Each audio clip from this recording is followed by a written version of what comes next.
جناب موسیٰ اور امام امر الزمان، میں نے کہا چند جملے اس حوالے سے ذکر کر دوں. شباہت، جناب موسیٰ کو والدہ نے تابوت سکینہ میں اس تابوت کے حوالے کر دیا، اللہ نے حکم دیا، اور اس کے بعد پھر ہواؤں کو اور ملائکہ کو حکم دیا اس تابوت کی حفاظت کریں.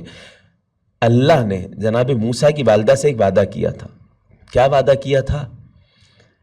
اِنَّا رَادُّوهُ إِلَيْكِ، ہم پلٹا دیں گے موسیٰ کو تم تک، پریشان نہ ہونا. حرمنا علیہ المراضع، ہم نے دودھ پلانے والی خواتین کا دودھ موسیٰ پہ حرام کر دیا تھا. اور یہاں پر بھی معاملہ کیا ہوا کہ جب بچہ روئے جا رہا ہے، خاموش نہیں ہو رہا، بچہ خاموش نہیں ہو رہا، جناب موسیٰ خاموش نہیں ہو رہے، دایا کو بلایا گیا، خواتین کو بلایا گیا، بچوں کو پالنے والی خواتین کو بلایا گیا، جناب موسیٰ خاموش نہیں ہو رہے. جناب موسیٰ کی بہن آئی، ایک خاتون کو میں جانتی ہوں جس کے دودھ میں اللہ نے وہ شیرینی دی ہے، اس کی گود میں اللہ نے وہ سکون دیا ہے کہ ہر بچہ اس کی گود میں آ کے خاموش ہو جاتا ہے. بلا کے لاؤ اس خاتون کو. جناب موسیٰ کی والدہ کو دربار میں لایا گیا. موسیٰ جیسے ہی ماں کی آغوش میں آئے خاموش ہو گئے. یہاں پر بھی شک ہوا ہے فرعون کو، سوال کیا ہے کہیں تم اس کی ماں تو نہیں ہو؟ اندازہ لگا رہے ہیں، اللہ نے اس وقت بھی حفاظت کی ہے. کسی نے کہا نہیں، یہ خاتون کو ہم جانتے ہیں، یہ پاک و طاہر خاتون ہے، اس کے ہاتھ میں جو بچہ آتا ہے خاموش ہو جاتا ہے. صلوات پڑھنے اہل بیت کی ذات پر. اللہم صلی علی محمد و آل محمد. حتی شیر مادر کے معاملے میں بھی امام امر الزمان اور جناب موسیٰ کی شباہت ہے.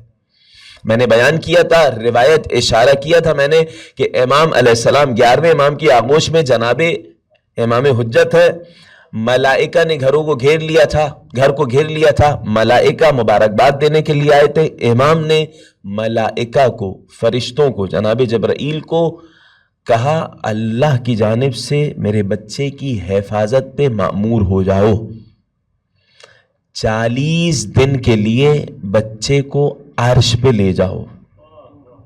اب سنیں گے جیسے ہی یہ جملہ 11ویں امام نے کہا، 11ویں امام نے جملہ کہا، سامنے دیکھا جناب نرجس خاتون کی آنکھوں سے آنسو گرنے لگے. کیا ہوا؟ میرے آقا مجھے بچے سے ملاقات کرنا ہوگی، کیسے کروں گی؟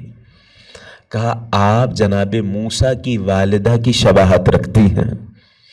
جب سنیں، اللہ نے جس طرح موسیٰ پر دوسری خواتین کا دودھ حرام قرار دے دیا تھا، میرا بیٹا بھی آپ ہی کے شیر مادر کے ذریعے، شکم سے شیر مادر کے ذریعے پروان چڑھے گا. اس سے پہلی غذا بچے کو میں نے دے دی ہے. کون سی غذا؟ 11ویں امام نے اپنی زبان 12ویں امام کے دہن میں رکھی،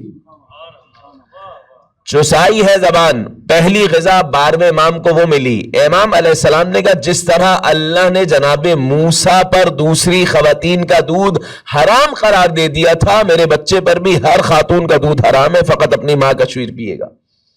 امام امر الزمان کے حوالے سے ہوگا یہ. اے جناب نرجس خاتون پریشان نہ ہو، اللہ جب بچے سے ملاقات کی خواہش ہوگی آپ کے پاس بچے کو بھیج دے گا. صلوات پڑھنے مولا کائنات کی ذات.